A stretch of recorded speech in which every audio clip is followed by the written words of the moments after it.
তোমরা কেমন আছো সবাই? আশা করি অনেক ভালো আছো। মহান আল্লাহর কাছে লাখো শুকরিয়া যে আমরা 50 বেসিক ক্লাসের আরও একটি ক্লাসে হাজির হতে পেরেছি।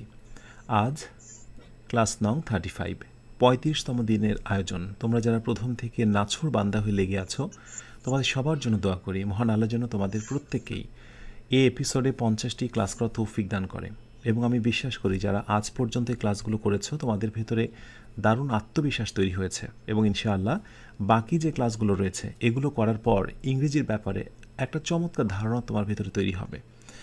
তো আজকে আমরা যেটি নিয়ে কথা বলবো সেটি হচ্ছে সাবজেক্ট ভার্ব এগ্রিমেন্ট। 34তম দিনে আমরা সাবজেক্ট ভার্ব এগ্রিমেন্টের 7 পর্যন্ত রুলস দেখেছিলাম। আমি তোমাদেরকে রিকোয়েস্ট করব যারা 35 নম্বর ক্লাস করছো তারা অবশ্যই 34 নং ক্লাস না দেখে 35 নং ক্লাস অবশ্যই দেখবে না, কারণ এই দুটি মিলেই কিন্তু সাবজেক্ট ভার্ব এগ্রিমেন্টের বিস্তারিত রুলস। এবং যে কোনো প্রতিযোগিতামূলক পরীক্ষায় আমি আশা করছি ইনশাআল্লাহ এই রুলসগুলোর মধ্যেই কমন থাকবে। ওকে, সাবজেক্ট ভার্ব এগ্রিমেন্ট আমরা আজকে শুরু করব রুল 8 থেকে। তো প্রথম নাম্বার যে রুলটা, আমি আরেকটি বিষয় বলি, তোমরা যারা পেইড গ্রুপে যুক্ত রয়েছে তোমাদের আলাদা করে নোট করতে হবে না, আমি পেইড গ্রুপেই সেই নোটসগুলো শেয়ার করে দেব, সেখান থেকে তোমরা একটু নিয়ে নিও। এখন শুধুই তোমাদের কাজ হচ্ছে খাতা কলম নিয়ে নোটস করা।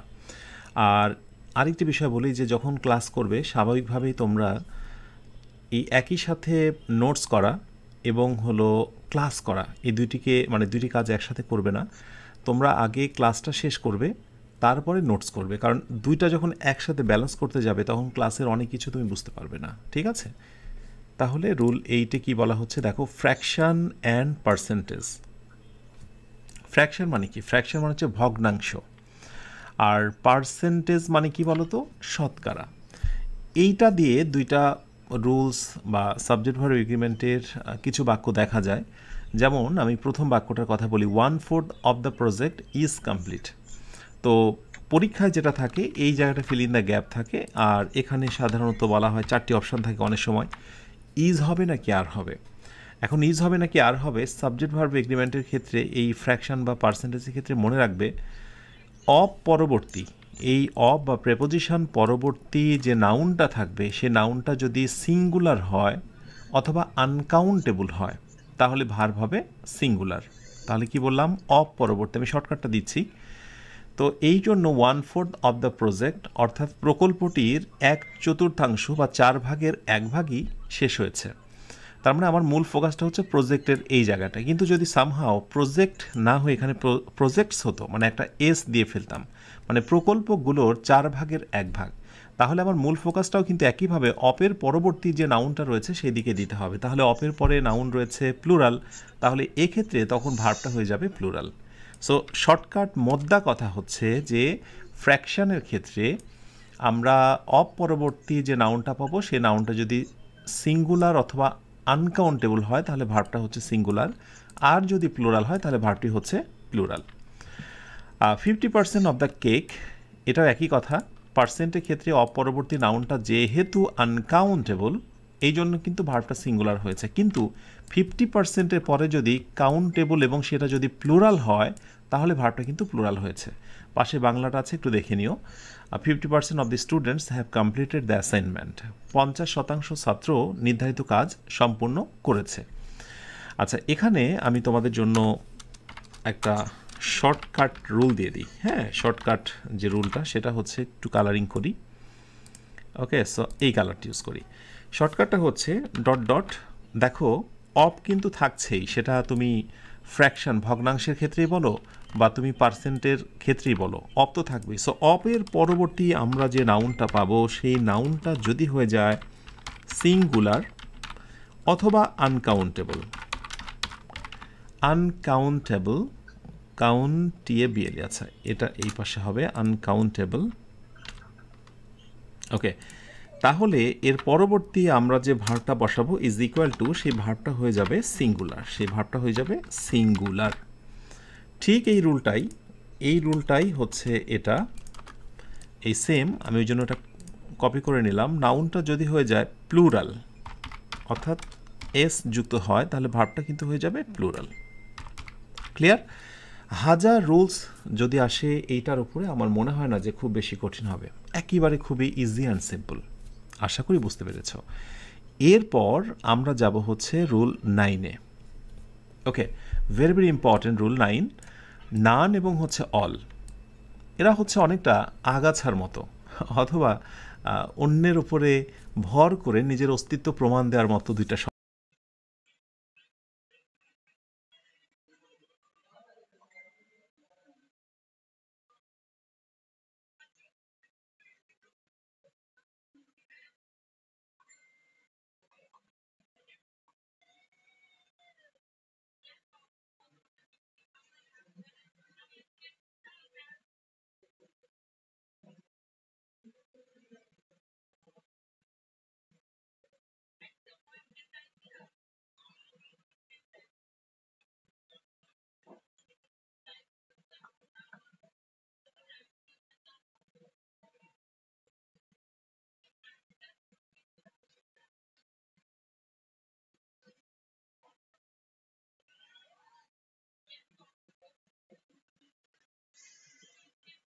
শব্দ, অর্থাৎ এরা বিভিন্ন সময় বিভিন্ন রকম হয়। যেমন তোমরা এক্সাম্পল খেয়াল করো, none of the information is accurate, এখানে নান রয়েছে অথচ আমি এখানে ইজ দিয়েছি। আবার পরেরটায় none of the players are ready, এখানে আমি আর দিয়েছি। সো নানের পরে ভার্বটা কি সিঙ্গুলার হবে নাকি প্লুরাল হবে ডিপেন্ড করবে, ঠিক একইভাবে আগেরটার মতোই নান অফ বা নো ওয়ান পরবর্তী নাউনটা কি আনকাউন্টেবল না সিঙ্গুলার, এটা আনকাউন্টেবল। ইনফরমেশন, অ্যাডভাইস, বুঝতে পারছো এই শব্দগুলো যেহেতু আনকাউন্টেবল, দ্যাটস ওয়াই এখানে ইজ হয়েছে। কিন্তু এই বাক্যটা দেখো, সেকেন্ড বাক্যটায় যে নান অফ দ্য প্লেয়ার্স, প্লেয়ার্সটা হচ্ছে কাউন্টেবল প্লুরাল, আর সেই জন্য কিন্তু আর হয়েছে। ওকে, ঠিক একইভাবে all of the students, all অফের পরে নাউনটা প্লুরাল, তাই আমি প্লুরাল নিয়েছি। কিন্তু অল অফ দ্য ইনফরমেশনটা আনকাউন্টেবল, তাই অলের পর এখানে ওয়াজ হয়েছে। কিন্তু অনেক সময় ধরো একটা টেস্ট দিই, নিজেরা একটু ট্রাই করো।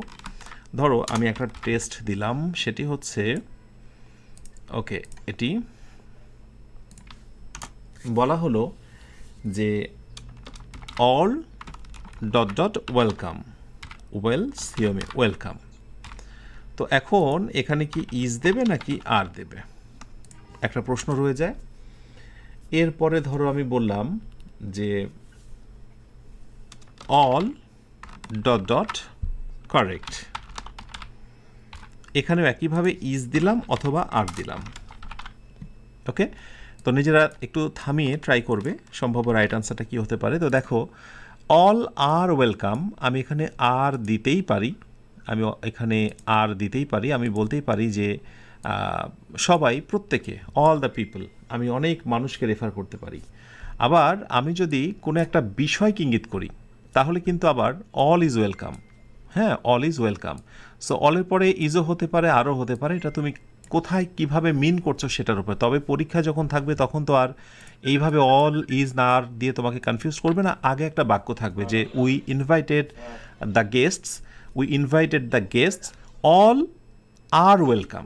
সো গেস্টকে মিন করছে, এই জন্য আর হয়েছে। এরকম একটা তুমি মানে ক্লিয়ারেন্স একটা পাবে তুমি, অল ইজ কারেক্ট নাকি অল আর কারেক্ট। এখানে তোমাকে যদি আমি এরকম একটা বাক্য দিই যে অল দ্য ইনফরমেশন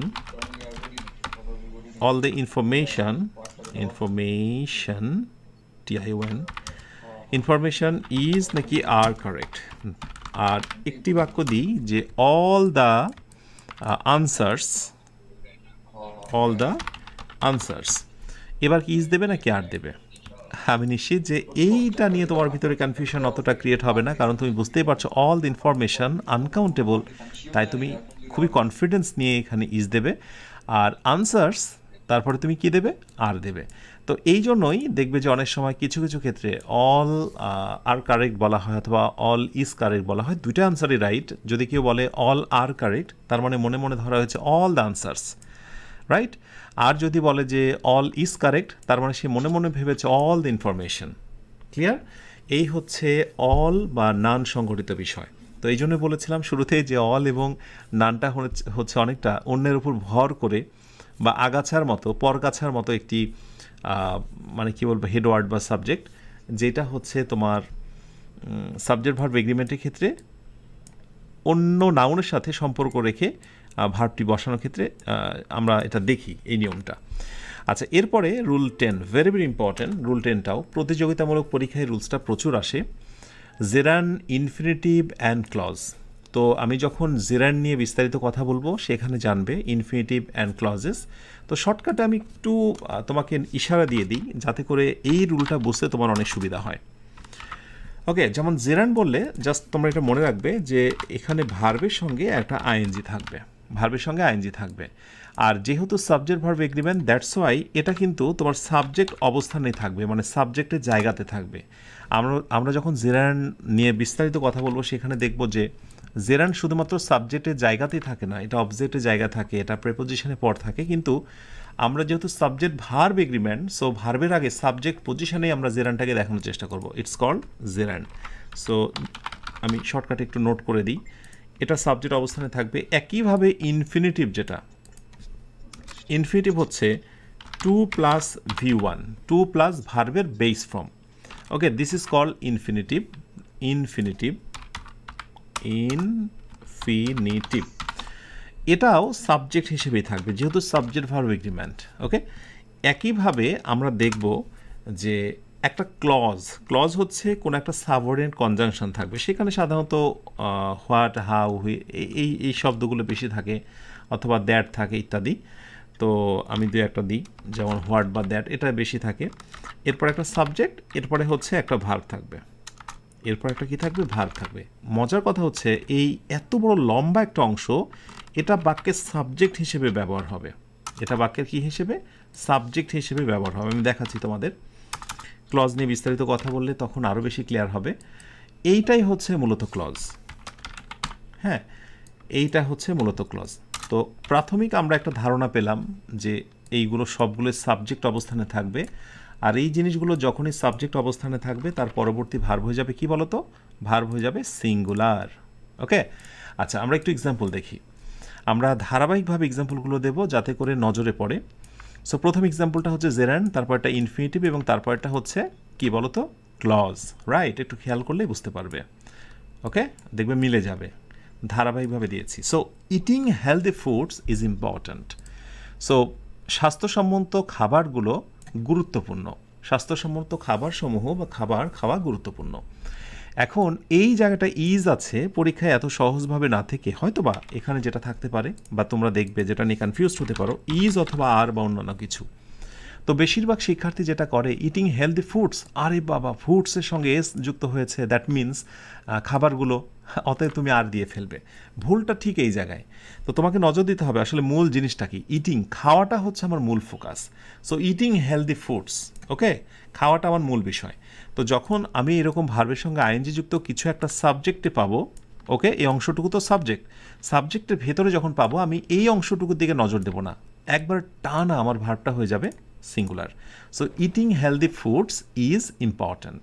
তো আমি যদি বলি যে বাইং ক্লথস, ক্লথস মানে তো কাপড় চোপড়, তো বাইং ক্লথস, তাহলে তুমি কি দেবে, অবশ্যই সিঙ্গুলার ভার্ব দেবে। বাইংটাই মূলত জেরান বা মূল বিষয়, ক্লথসটা নয়।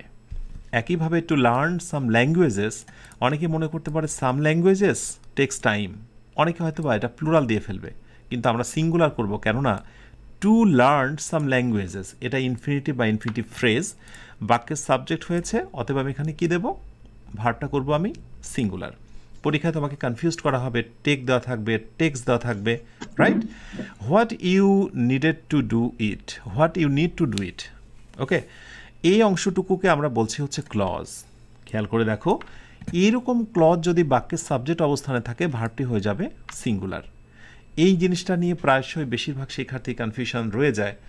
তো আমার মনে হয় না যে এটা নিয়ে দ্বন্দ্বের মধ্যে থাকা দরকার। তো এটা সহজ করে আমি যদি বলি, যদি কোথাও তুমি এরকম আইএনজি যুক্ত কিছু দেখতে পাও, ইনফিনিটিভ দেখতে পাও বা ক্লজ দেখতে পাও, তাহলে মনে মনে সেই জায়গাগুলো তুলে দিয়ে সেখানে তুমি একটা ইট বসাতে পারবে।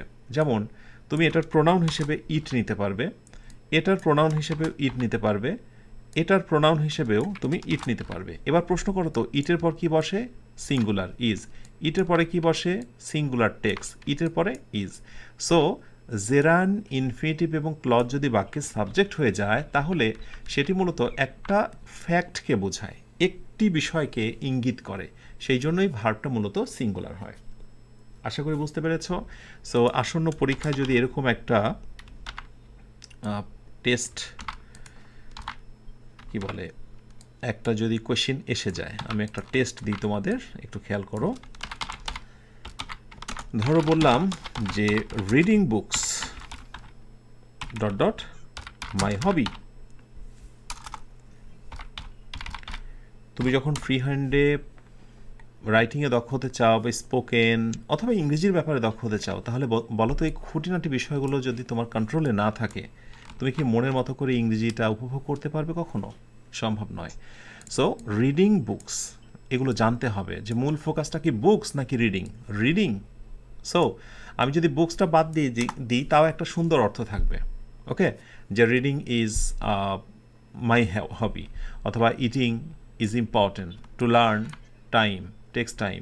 তো এইরকম আসলে বিষয় যে সো রিডিং আমরা এখানে বুকস দিচ্ছি, যত এটা প্লুরাল হোক, যেহেতু জেরান্ড রয়েছে বাক্যের সাবজেক্ট, অতএব ভার্ব হয়ে যাবে সিঙ্গুলার। অতএব আমরা এখানে বসাবো reading books is my hobby, not are. তো এই রুলসটাকে আমি জাস্ট এখানে শর্টকাট করে দিই, এটা শর্টকাট। এইগুলো যদি থাকে তাহলে ভার্ব হয়ে যাবে জাস্ট সিঙ্গুলার, জাস্ট সিঙ্গুলার। ওকে, সাবজেক্ট ভার্ব এগ্রিমেন্টের আমি তোমাদের হয়তো আজকে 17টা রুলস দেখাবো, 34 নাম্বার ক্লাস এবং 35 নাম্বার ক্লাস দিয়ে। তোমরা মনে রেখো টোটাল হয়তো বা দেখা যাচ্ছে যে অনেক রুলস রয়েছে, সেটা হতে পারে 30-35টার মতো, কিন্তু মজার কথা হচ্ছে এই 17টা রুলস তুমি যদি পড়ো, এরপর তুমি হাতে যে কোনো একটা বই নিয়ে বা যে কোনো একটা সেন্টেন্স দেখলে তুমি ধরতে পারবে। বেশিরভাগ শিক্ষার্থীর সমস্যা হয় কোথায় জানো? ইংরেজি পড়তে মজা পাও না যে কারণে, সেটি হচ্ছে যে বেসিকটা তোমার স্ট্রং না থাকার কারণে তুমি ইংরেজি পড়ে মজা পাও না। অমুক তমুক বন্ধু বলেছিল বাজারের অমুক বইটা খুব ভালো, তার কথা শুনে, সেই বন্ধুর কথা শুনে তুমি একটা বই কালেক্ট করলে, টাকা দিয়ে একটা বই ক্রয় করলে, বাসায় পড়তে যে তুমি আর মজা পাও না। অমুক তমুক বন্ধু বললো যে ওই স্যারের লেকচার খুবই চমৎকার, উনি দারুণ বোঝান, তার ক্লাস করতে বসলে কিন্তু মজা পাও না। কেন? কারণ তোমার বেসিক দুর্বল। এই বেসিক স্ট্রং করাই হচ্ছে আমার মূল দায়িত্ব। আমি তোমাদেরকে 50টা ক্লাস এর আগে অনেকবার বলেছি, কিন্তু মাঝে মাঝে স্মরণ করে দিতে চাই, 50টা ক্লাস এক অর্থে পূর্ণাঙ্গ নয়, কিন্তু আরেক অর্থে পূর্ণাঙ্গ, কারণ এগুলোকে আমি ফাউন্ডেশন বলতে পারি, একেবারে ভিত বলতে পারি। এই 50টা ক্লাস তুমি যদি মনোযোগ দিয়ে শোনো, দেখো এবং বোঝো, এরপর ইংরেজির সব বিষয়গুলো তোমার কাছে সহজ হয়ে যাবে ইনশাআল্লাহ। ওকে, সো একেবারে লেগে থাকো, কোনোভাবেই মনোবল হারিও না। আচ্ছা, জেরান্ড ইনফিনিটিভ এবং ক্লজ বাক্যের সাবজেক্ট হলে ভার্ব হয়ে যাবে সিঙ্গুলার। ক্লিয়ার? আশা করি ক্লিয়ার হয়েছ। আচ্ছা, এরপরে আমরা 11 নম্বরে চলে আসি। Amount of money, time and distance. অর্থাৎ যদি কোথাও অর্থের কোনো বিষয় এসে যায়, শুধু অর্থ না, সেটা ডলারও হতে পারে, রুপিও হতে পারে, এই সব ক্ষেত্রগুলো যদি হয়, এরপরে টাকার পরিমাণ, সময়ের ব্যাপ্তি, সময়ের বিষয়, ডিস্টেন্স, দূরত্ব, এগুলোর কথা যদি প্রসঙ্গক্রমে এসে যায়, তাহলে ভার্ব হয়ে যায় সিঙ্গুলার। কিভাবে? আচ্ছা, অ্যামাউন্ট অফ মানির কথা বলি আমি। সো মানি আনকাউন্টেবল, আর কাউন্টেবল হচ্ছে টাকা। তো আসলে টাকার সঙ্গে এস যুক্ত হয় না। তবে একটা মজার কথা হচ্ছে, ওল্ড গ্রামারে, আগের অনেক সময় অনেক গ্রামারগুলোতে কিন্তু টাকার প্লুরাল কিন্তু টাকাস করা হতো। তো সেটা সময়ের বিবর্তনে মডার্ন ইংলিশ আর দেখা যায় না, বাট টাকা। কিন্তু যদি টাকা না হয়ে এখানে ডলার হতো, তাহলে তুমি নিশ্চিত থাকো ডলার না হয়ে এখানে ডলার্স হতো। ঠিক আছে? রুপি হলে রুপিজ হতো। ওকে, এনিওয়ে, এখন কথা হচ্ছে যখনই সেখানে কোথাও অ্যামাউন্ট অফ মানির প্রসঙ্গ এসে যায়, সেটা 100 হোক, 500 হোক, 1 মিলিয়ন হোক, যেটাই হোক না কেন, টাকার প্রসঙ্গ, ডলার, রুপি, এগুলো আসলেই এই ভার্বটা হয়ে যাবে সিঙ্গুলার। 500 টাকা ইজ এনাফ, 500 টাকা যথেষ্ট। ক্লিয়ার? এবার আসো 5 মিনিটস। দেখো, মিনিটের সঙ্গে এস যুক্ত হয়েছে। অনেকে মনে করতে পারে যে 5 মিনিটস তাহলে তো আর হয়ে যাবে, 5 মিনিট অনেক সময়, কিন্তু বলাই হচ্ছে এটা সূত্র, এই সিস্টেমের বাইরে গেলে প্লুরাল হতে পারে। আমি তোমাদেরকে এক্সেপশনটা একটু দেখাই, ব্যতিক্রম, কারণ এই জায়গাটায় আসলে কনফিউশনটা ক্রিয়েট হয়, যে জায়গাটায় তোমাদের দ্বন্দ্ব রয়ে যায়, সেটি হচ্ছে যে ধরো 5 মিনিটস না, আমি যদি 5 আওয়ার্সও দিই, একই কথা, মিনিটস বলি, সেকেন্ডস বলি, আওয়ার্স বলি, হ্যাঁ, সবই একই কথা, ইয়ার্স বলি, এই একই কথা। কিন্তু যদি আমি এখানে বলি যে 5 books, okay, dot dot is অথবা আর সোল্ড আউট। ধরো 5টা বই বিক্রি হয়, এখন তুমি খেয়াল করে দেখো এখানে বুকস দিয়েছি, বই, এটা তো টাকা নয়, এটা তো টাইমের মধ্যেও যায় না, এটা ডিস্টেন্সের মধ্যেও নয়। এই 3টা ফ্রেমের মধ্যে যখন থাকবে তখনই কেবলমাত্র সিঙ্গুলার ভার্বের প্রসঙ্গটা আসবে। আদারওয়াইজ সংখ্যার পরে নাউনটা প্লুরাল হলে ভার্বটা যে প্লুরাল হবে এটাই সত্য, যেটা তুমি আগে থেকে জানতে। ক্লিয়ার? আশা করি এটা বুঝেছো। সো মানি, এরপরে হচ্ছে টাইম এবং ডিস্টেন্স, এই 3টার সঙ্গে যখন সংখ্যা যুক্ত হয়ে যায় তখন সংখ্যা সেটা যতই হোক না কেন ভার্বটা হয়ে যায় সিঙ্গুলার। ওকে, সো এরপরের এক্সাম্পলটা দেখো, 10 kilometres. 10 kilometres is a long distance to walk. 10 কিলোমিটার্সের পরে আমরা ইজ নেব। ওকে, ডান। যেহেতু এখানে কিলোমিটার্স আছে, অনেকে ভুল করে যেটা করে যে এস রয়েছে অথবা আর দিয়ে ফেলে, এবং এই মিস্টেক্সগুলোর কারণে, এগুলো না জানার কারণে তুমি মনের মাধুরী মিশিয়ে ফ্রি হ্যান্ড রাইটিংয়ে দক্ষ হতে পারো না বা লিখতে পারো না। আশা করি এরপরে এই বিষয়টি ভালো করে মনে রাখবে। ক্লিয়ার?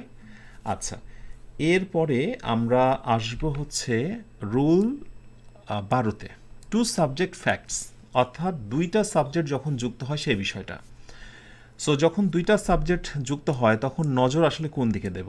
এখানে একটা মজার টুইস্ট আমি তোমাদের শেখাই, সেটা হচ্ছে with, along with, as well as, accompanied by, and, including, except, but. আমি যদি প্রশ্ন করি এগুলো কোন পার্টস অফ স্পিচ, তো হয়তো বা কেউ কেউ বলবে যে স্যার উইথ প্রেপোজিশন, এরপরে অ্যাকসেপ্ট বা বাট ব্যতীত এগুলো প্রেপোজিশন ইত্যাদি। বাট অন্যান্যগুলোর ক্ষেত্রে আমি যদি বলি এগুলো কি, জেনে রেখো এগুলোও হচ্ছে প্রেপোজিশন। এগুলোকে মাল্টি ওয়ার্ড প্রেপোজিশন বলা হয়। মাল্টি ওয়ার্ড প্রেপোজিশন অর্থাৎ একের অধিক শব্দ মিলে প্রেপোজিশনের মতোই কাজ করবে, প্রেপোজিশনের মতোই অর্থ দেবে, সেগুলোকে বলা হয় মাল্টি ওয়ার্ড প্রেপোজিশন। সো এই মাল্টি ওয়ার্ড প্রেপোজিশনসগুলো যখন থাকে দ্যাট মিনস এটাও একটা প্রেপোজিশন। সো প্রেপোজিশনের ক্ষেত্রে একটা কমন সূত্র তোমরা মনে রাখবে, সেটি হচ্ছে ডট ডট ডট একটা প্রেপোজিশন প্লাস হচ্ছে ডট ডট ডট, আমি প্লাস দিচ্ছি ডট ডট।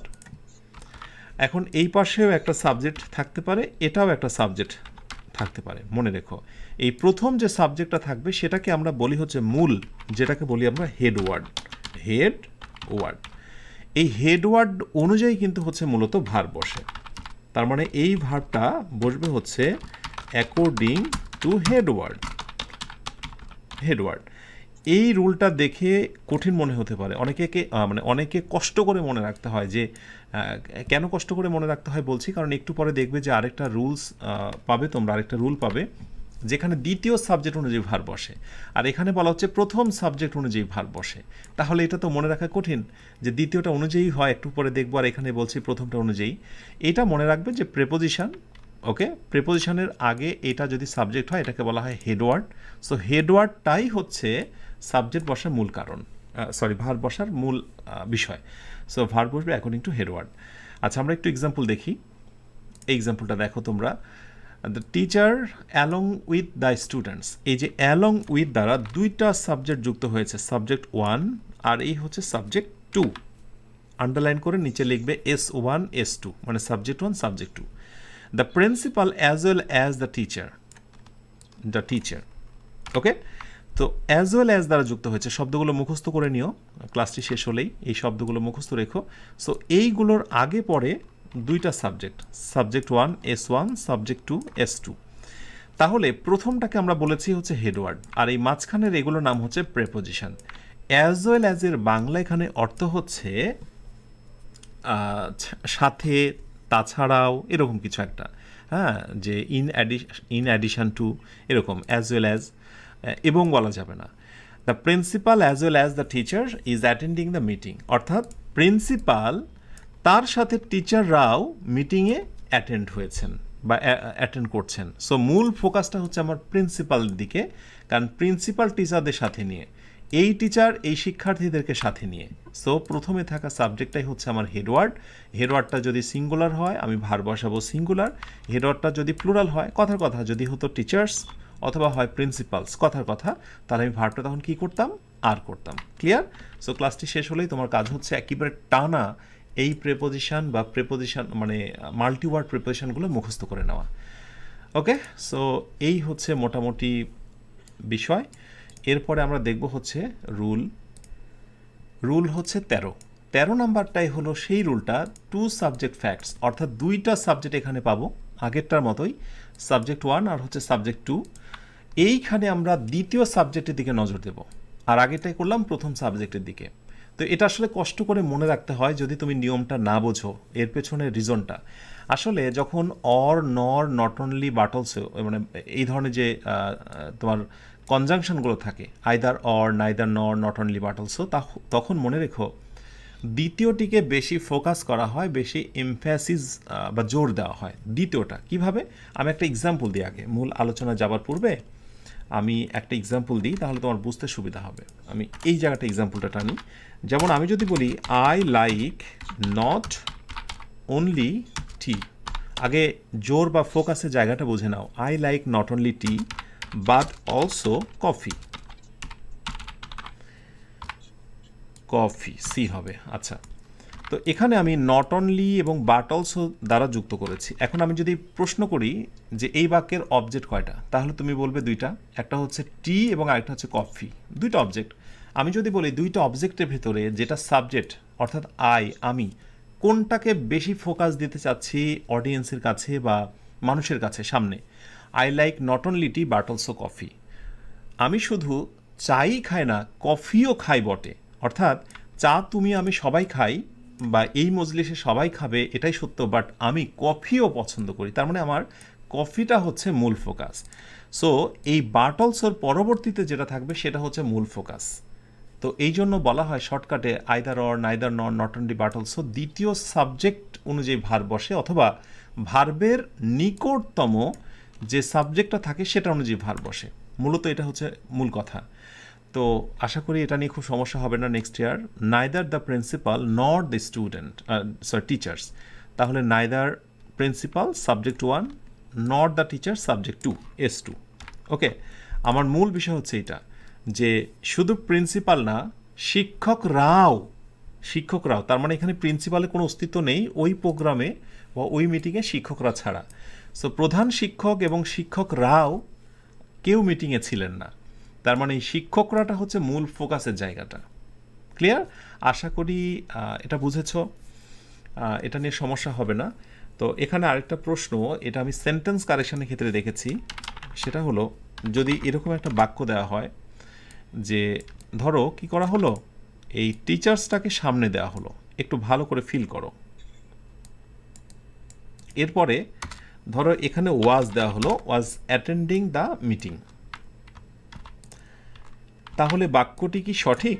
একটু ভালো করে ফিল করো। আমি চেঞ্জ করে দিয়েছি, দ্য প্রিন্সিপাল আমি দিয়েছি সিঙ্গুলারটা এই পাশে, দ্য টিচার্স প্লুরালটা দিয়েছি এই পাশে। তাহলে আমার নিয়ম হচ্ছে আইদার অর নাইদার নর যদি কোথাও থাকে দ্বিতীয়টা অনুযায়ী ভার্ব বসে। তাহলে দেখো আগে দ্বিতীয়টা ছিল প্লুরাল, তাই তুমি প্লুরাল দিয়েছো, এখানে দ্বিতীয়টা হচ্ছে সিঙ্গুলার, তাই হয়তো তুমি বলবে যে না সিঙ্গুলার, এটাই রাইট, তাই বলবে না। কিন্তু গ্রামার একটা নিয়ম হচ্ছে যে যখন সিঙ্গুলার এবং প্লুরাল দুইটা সাবজেক্ট একসাথে বসার প্রসঙ্গ এসে যায়, তখন সর্বদাই সিঙ্গুলারটা আগে বসবে আর প্লুরালটা তার পরে বসবে।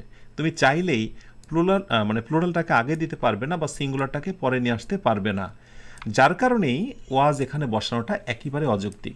দেখে সঠিক মনে হবে কিন্তু এই নিয়মটাই হচ্ছে ভুল বা অযৌক্তিক, যার কারণে ভার্বের এগ্রিমেন্টটা এখানে কোনো প্রশ্নে আসে না। সুতরাং আমি দেখেছি অনেক সময় কিন্তু এই প্রশ্নটা থাকে এবং তোমাদের কিন্তু কনফিউজড করা খুবই সহজ। একবার নিজেকে প্রশ্ন করো, মন থেকে তোমরা একটু কমেন্ট করে বলবে যে এই দুইটা যদি বাক্য তোমাকে দিত, তুমি খেয়াল করে দেখো একটা ওয়াজ দেওয়া আছে এবং আরেকটা ওয়ার দেওয়া রয়েছে, তাহলে তুমি কোন আনসারটাকে রাইট করতে? মন থেকে বলবে। ওকে, আচ্ছা এরপরে আসো 14 নাম্বার। এটাও খুব ইম্পর্টেন্ট একটা রুল, খুবই সহজ বাট খুবই গুরুত্বপূর্ণ। দা প্লাস অ্যাডজেক্টিভ আমি লিখব অ্যাজ সাবজেক্ট। যদি কোনো বাক্যে সাবজেক্ট হিসেবে বসতেই পারে। একটা অ্যাডজেক্টিভ কখনোই বাক্যের সাবজেক্ট হতে পারে না যদি না তার আগে আর্টিকেল বসে। যেমন আমি একটা টেস্ট দিই তোমাদের, যেমন আমি যদি বলি হচ্ছে ওয়াইজ, তাহলে আমাকে বলতে হবে ওয়াইজ মেন।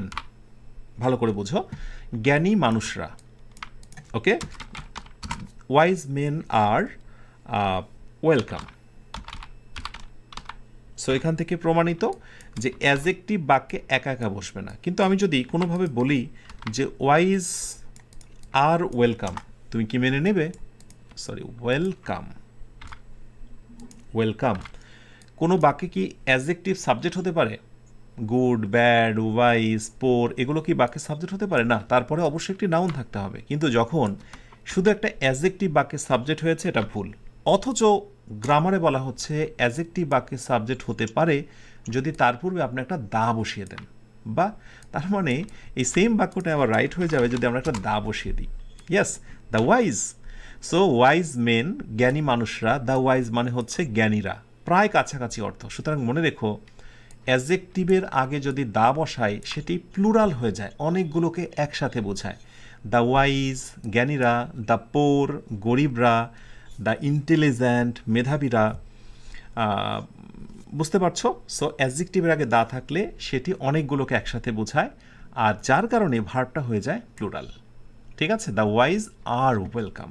এবার মন থেকে বলো তো, এই টেস্টটা দিয়ে তোমাকে যদি জিজ্ঞাসা করা হতো, তুমি কি ধরতে পারতে যে কোন আনসারটা রাইট অথবা কোনটা রাইট নয়? আচ্ছা, বুঝতে পারলে ভালো। সো এটাও পাশাপাশি বলে দিই, অ্যাডজেক্টিভের আগে যখন দা বসে এটা মূলত প্লুরাল কমন নাউন হয়। আমার নাউন চ্যাপ্টার থেকে একটু দেখে নিও, এটা প্রথম দিকেরই ক্লাস বলা যায় plural common noun, common noun. So the plus adjective যখন প্লুরাল কমন নাউন হয়ে যায় বাক্যের সাবজেক্ট হিসেবে, ইজ ইকুয়াল টু এরপরে ভার্ব তুমি যেটা বসাচ্ছ সেটি হয়ে যাবে প্লুরাল। ওকে, এটা শর্টকাটটা আমি এখানে দিয়ে দিলাম। দা প্লাস অ্যাডজেক্টিভ, এরপরে ভার্বটি হয়ে যাবে প্লুরাল। খুবই চমৎকার, এবং অর্থটা হয়ে যাবে সবসময় অনেকগুলো। দ্য সিক রিকোয়ার, অসুস্থদের, দেখো এটা প্লুরাল হয়েছে। দ্য ব্রেভ ফাইট, অর্থাৎ সাহসীরা, বুঝতে পারছো? অসুস্থদের অনেকগুলো একসাথে। তো এই সিকের ক্ষেত্রে যদি আমি বলতাম দ্য সিক ম্যান, ওকে, এইবার কিন্তু দেখো সিক ম্যান অসুস্থ মানুষটি, আর যখন দ্য ব্রেভ ম্যান সাহসী মানুষটি, তখন কি হতো? The sick man requires, the brave man fights. Okay, একজন ব্যক্তিকে বোঝাচ্ছে, একজন সাহসী মানুষকে বোঝাচ্ছে। কিন্তু যখনই আমি কোনো নাউন দেব না, দ্যাট মিনস অ্যাডজেক্টিভের পূর্বে দা, এটি হচ্ছে প্লুরাল কমন নাউন। ঠিক আছে, ধনীরা, গরিবরা, অসুস্থরা, সাহসীরা ইত্যাদি। ক্লিয়ার? ওকে, এই বিশেষ করে ট্রান্সলেশনের ক্ষেত্রেও কিন্তু এগুলো খুব বেশি গুরুত্বপূর্ণ হয়ে যায়। এই ধরনের বাক্য দিয়ে বলা হলো যে এটার বাংলা করো। এখন তুমি যদি না জানো যে অ্যাডজেক্টিভের পূর্বে দা বসলে সেটার অর্থ হয়ে যায় কি বলবো যে মানে অনেকগুলো একসাথে, তাহলে তো তুমি সঠিক অর্থ করতে পারবে না। যেমন আমি যদি বলি যে I like the brave, I like the brave, এর বাংলা অর্থ কি? আই লাইক দ্য ব্রেভ, আমি সাহস পছন্দ করি, সাহসীকে পছন্দ করি না সাহসীদের পছন্দ করি? ইয়েস, আমি সাহসীদের পছন্দ করি। অ্যাডজেক্টিভ, অ্যাডজেক্টিভের পূর্বে দা। ওকে, সো সাহসীরা প্লুরাল কমন নাউন। শুধু পার্থক্য কি? এইখানে বাক্যের অবজেক্ট হয়েছে আর এইখানে বাক্যের সাবজেক্ট হয়েছে। সাবজেক্ট এবং অবজেক্ট নিয়ে ক্লাস নেওয়া হয়েছে প্রথম দিকের ক্লাস, দয়া করে দেখে নিও। ব্যাস, এই হচ্ছে 14 নাম্বার রুল। এরপরে আসবো 15, 16, 17। আমি একসাথে দেখিয়ে দিই, তাহলে বুঝবে যে কয়টা রুল আমি আজকে শেখাবো। এই 17টা, ঠিক আছে?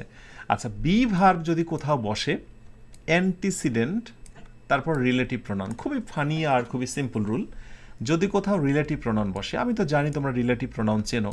রিলেটিভ প্রোনাউনের ক্ষেত্রে আমি আরেকবার একটু স্মরণ করে দিই, সেটা হচ্ছে হু, হুইচ এবং হচ্ছে দ্যাট। হু, হুইচ এবং দ্যাট যদি কোথাও থাকে এবং তার পূর্বে অ্যান্টিসিডেন্ট থাকে, হু, হুইচ, দ্যাট, তার পূর্বে যে সাবজেক্ট থাকে সেটিকে মূলত অ্যান্টিসিডেন্ট বলা হয়। অন্য কথায় বাংলায় যেটিকে বলি আমরা পূর্বপদ। এই পূর্বপদ থাকলে মনে মনে তোমরা যেটা করবে, এই হচ্ছে গিয়ে এই হু অথবা হচ্ছে দ্যাট, এটা মনে মনে ভাববে এখানে নাই। ধরো এখানে নাই, এখানে নাই, তাহলে বলো তো স্টুডেন্টস কী হবে? মেক। দ্য বুকস কী হবে? এক্সপ্লেইন হবে। সহজ কথায় রিলেটিভ প্রোনাউন যখন থাকবে এরপরে ভার্ব থাকবে, মনে মনে তুমি রিলেটিভ প্রোনাউনটাকে একটু বাদ দিয়ে দেবে, তাহলে দেখবে সঠিক আনসারটা তুমি পেয়ে যাবে। খুব কঠিন লাগছে কি? আচ্ছা, বাংলা, আচ্ছা আরেকটা আমরা টেস্ট দিই, একটু টেস্টটা দেখো তোমরা। যেমন আমি যদি বলি he who love the country is patriot. তো এখানে বিষয়টা হচ্ছে যে লাভ হবে নাকি লাভস হবে, এরকম একটা বিষয় আসতে পারে। আবার অনেক সময় দেখা যাচ্ছে ইজ হবে নাকি আর হবে, এরকম একটা ব্যাপার হয় অনেক সময়। তাহলে সম্ভব রাইট আনসারটা কী নেবে? এই যে বললাম রিলেটিভ প্রোনাউনটাকে মনে মনে বাদ দিয়ে দাও, তাহলে কি হবে? হি লাভ নাকি লাভস? সরি, একটা সঠিক আনসার দিই। হি লাভস, হির পর তো লাভসই বসে, তাহলে এখানে লাভস হয়ে যাবে। আর হি ইজ প্যাট্রিয়ট, অর্থাৎ যে দেশকে ভালোবাসে সেই হচ্ছে দেশপ্রেমিক। বুঝতে পেরেছ? সো রিলেটিভ প্রোনাউন থাকলে সেটিকে তুমি জাস্ট বাদ দিয়ে দেবে। ক্লিয়ার? আচ্ছা, এরপরে 16 নাম্বারটা হচ্ছে হেয়ার এবং দেয়ার। ইনভার্সানের ক্ষেত্রে এই রুলটা তোমরা দেখবে যে হেয়ার এবং দেয়ারের রুলটা খুবই অদ্ভুত। হেয়ার বা দেয়ারকে বেসিক্যালি বাক্যের সাবজেক্ট বলা হয় না, এরা সাবজেক্টের মতো জাস্ট সূচনা করে দেয়, এই জন্য এগুলোকে বলা হয় ইন্ট্রোডাক্টরি বা সূচনা সূচক সাবজেক্ট। তো হেয়ার দেয়ার থাকলে একটা বিশেষ স্ট্রাকচার মনে রাখা জরুরি। আমি এখানে স্ট্রাকচারটা তোমাদের দিয়ে দেব। যেমন এখানে হেয়ার প্লাস হচ্ছে দেয়ার, এরপরে টিএইচআরই দেয়ার, এরপরে হচ্ছে ভার্ব এবং তারপরে হচ্ছে সাবজেক্ট। অদ্ভুত ব্যাপার না? সর্বদাই বাক্যের শুরুতে থাকে সাবজেক্ট, কিন্তু হেয়ার দেয়ার থাকলে সাবজেক্ট থাকে হচ্ছে ভার্বের পরে। একেবারেই ব্যতিক্রম। এটাকে ইনভার্সানের ক্ষেত্রে এই নিয়মটি দেখি আমরা ইনভার্সান শেখাবো ইনশাল্লাহ। ইনভার্সানে বেসিক্যালি বলা হয় যে সাবজেক্টের আগে যখন ভার্ব থাকে, এটাই হচ্ছে ব্যতিক্রম। So there is a book on the table. So দেয়ারের পরে ইজ হবে নাকি আর হবে সেটা নির্ভর করবে সাবজেক্টের ওপরে। দেয়ার ইজ আ বুক, একটা বই, অতএব is. There is a book on the table, টেবিলের ওপরে একটি বই। Here are the keys you are looking for, এখানে চাবিগুলো আছে যা তুমি খুঁজছিলে। সো যেহেতু দ্য কিজ চাবিগুলো, দ্যাট মিনস এখানে আর হলো। কিন্তু যদি এখানে এ বুক না হয়ে কথার কথা যদি ম্যানি বুকস হয়ে যেত, অতএব দেয়ার আর ম্যানি বুকস হয়ে যেত, তখন দেয়ার আর হয়ে যেত। ওকে, সো এগুলোই হচ্ছে মূলত সাবজেক্ট। একইভাবে হেয়ার আর দ্য কিজ না হয়ে যদি বলা হতো হেয়ার আর দ্য কি, এই হচ্ছে চাবিটি, তখন হেয়ার ইজ দ্য কি হয়ে যেত, কারণ এটি হচ্ছে সিঙ্গুলার, এটা হচ্ছে সাবজেক্ট। ক্লিয়ার? একইবার সহজ ফানি রুল, এটা নিয়ে আমরা বেশি টাইম ওয়েস্ট করবো না, যেহেতু সহজ রুল। ঠিক আছে? And last rule for today, সেটি হচ্ছে 17 নাম্বারটা। 17 নাম্বার হচ্ছে ওয়ান অফ দ্য, এরপরে নাউনটা প্লুরাল, টেক্স প্লুরাল ভার্ব। সরি, এখানে একটু মিস্টেক আছে, টেক্স প্লুরাল হবে না, টেক্স সিঙ্গুলার ভার্ব হবে এখানে, সিঙ্গুলার ভার্বস। ওকে, আচ্ছা, ওয়ান অফের পর নাউনটা হবে প্লুরাল। কেন? কারণ হচ্ছে অনেকগুলোর ভেতরে একটাকে প্রেফার করা হয়, ওয়ান অফ দ্য স্টুডেন্টস, অর্থাৎ শিক্ষার্থীদের মধ্যে একজন। আর এই জন্যই ওয়ান অফের পরে নাউনটা প্লুরাল কিন্তু ভার্বটা হচ্ছে সিঙ্গুলার। তার কারণ হচ্ছে হেডওয়ার্ড হচ্ছে মূলত one, one has won the prize, right? তার মানে অনেক শিক্ষার্থীদের মধ্যে থেকে একজন পুরস্কারটা পেয়েছে। এখানে ওয়ান অফ দ্য কার্স, অনেকগুলো গাড়ির মধ্যে একটা, is park in front of the house, একটা গাড়ি মানে কি বলে বাড়ির সামনে পার্কিং করা হয়েছে। সো অনেকগুলোর ভিতরে যেহেতু একটা, তাই এই একটাটাই হচ্ছে মূল প্রাধান্য। সেই জন্য শর্টকাটে যে রুলটা আমরা দেখি সেটা একবার আমি রিভিউ করি। One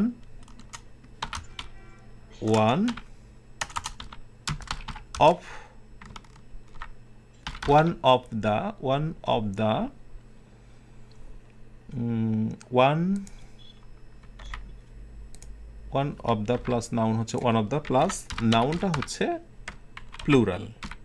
okay, is equal two verb হচ্ছে সিঙ্গুলার। কেন বলো তো?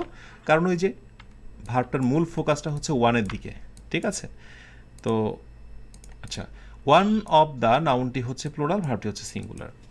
এখন হয় কি যে যা শেখানো হয় সবসময় যে সেটাই আসে বা সেই রকমই আসে তা নয়, মাঝে মাঝে একটু আলাদাও অনেক সময় দেখা যেতে পারে। যেমন ধরো এরকম একটি বাক্য দেওয়া হলো, he is one of the few writers who fill in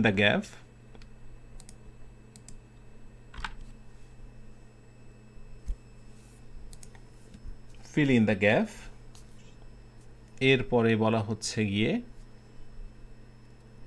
যে own the prize, এই ধরো একটা বাক্য। আর অপশান হিসেবে দেওয়া হচ্ছে যে এখানে কি হ্যাভ হবে নাকি এখানে হ্যাজ হবে। তো নর্মালি ওয়ান অফের পরে নাউনটা প্লুরাল, ভার্বটা সিঙ্গুলার, অনেকে এটা করে ফেলতে পারে। তো সেই অনুযায়ী অনেকে হ্যাজ ভেবে ফেলবে, কিন্তু না। বেসিক্যালি যখন রিলেটিভ প্রোনাউন থাকে, he is one of the few writers, মানে একটা লেখক গোষ্ঠীর ভেতরে যখন আমরা, মানে মেন কথা হচ্ছে ফিউ যখন থাকবে, ওয়ান অফ দ্য ফিউ, এই কথাটুকু মনে রাখবে। ওয়ান অফ দ্য ফিউ যখন থাকবে, নাউনটি প্লুরাল এবং এরপরে ভার্বটিও হচ্ছে প্লুরাল। নাউনটিও প্লুরাল, এরপরে ভার্বটিও প্লুরাল। নাউনটি প্লুরাল এবং ভার্বটি প্লুরাল, এটা মূলত হচ্ছে part of a small group. হ্যাঁ, একটা স্মল গ্রুপের ভিতরে একটা পার্ট বোঝানো হয়। এটা হচ্ছে অনেকের ভিতরে একটি নয়, এটা হচ্ছে স্মল গ্রুপের ভিতরে small part of small group. হ্যাঁ, ছোট একটা গ্রুপের একটা পার্টকে বোঝানো হয়। এই জন্য বেসিক্যালি এই জায়গাগুলোতে he is one of the few writers who have won the prize, অর্থাৎ তারা সে হচ্ছে একজন যারা যারা খেয়াল করে দেখো, সে বলেনি, সে হচ্ছে একজন যে পুরস্কারটা জিতেছে বলছি না, সে হচ্ছে একজন যারা, যারা আমি এখানে বাংলায় বলছি হু মানে যারা পুরস্কারটা জিতেছে, সে হচ্ছে একজন যারা, মানে এখানে পুরা ওই তোমার কি বলে পার্ট অফ, মানে গ্রুপ বা পার্ট অফ স্মল গ্রুপটাকেই মূলত ফোকাস দেওয়া হচ্ছে।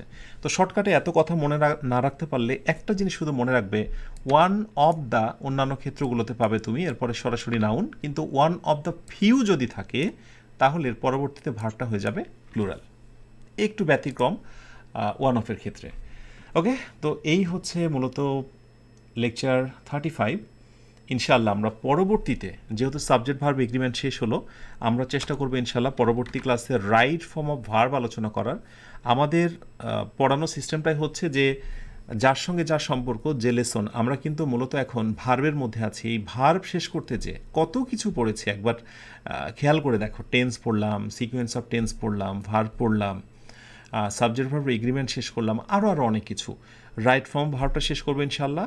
এরপরে সম্ভবত প্যারালালিজম আমাদের থাকবে। এইভাবে ধারাবাহিকভাবে আমরা ইনশাআল্লাহ 50টা ক্লাস শেষ করব এবং 50টা ক্লাসেই ইংরেজি পূর্ণাঙ্গ গ্রামারে স্বাদ দেবো আমরা। তাহলে ইনশাআল্লাহ আগামী ক্লাস 36-এ তোমাদের সঙ্গে কথা হবে রাইট ফর্ম অফ ভার্বস নিয়ে। তাহলে শেষ করি আজকের আয়োজনটি। যারা এতক্ষণ ক্লাসটি করলে তোমাদেরকে সবশেষে আরও একবার স্মরণ করিয়ে দিই যে ক্লাসটি এইবার তুমি যদি নোটস করো তাহলে সেটি অনেক বেশি কার্যকর হবে। আমি প্রথমেই বলেছিলাম যে শুধু ক্লাসটা করবে, নোটসগুলো করার দরকার নেই। এখন তুমি চাইলে নোটসগুলো করতে পারো এবং সেটা তোমার কাছে অনেক বেশি সহজ এবং বোধগম্য মনে হবে। ইনশাআল্লাহ পরবর্তী ক্লাসে তোমাদের সঙ্গে কথা হবে এই প্রত্যাশা শেষ করছি আজকের আয়োজনটি। তোমরা সবাই অনেক ভালো থেকো, যে ভালো শেষ নেই, সুখে থেকো যে সুখে সীমানা নেই, এই অনন্ত শান্তির চিরন্তন প্রত্যাশায়। আল্লাহ হাফেজ। আসসালামু আলাইকুম ওয়া রাহমাতুল্লাহ।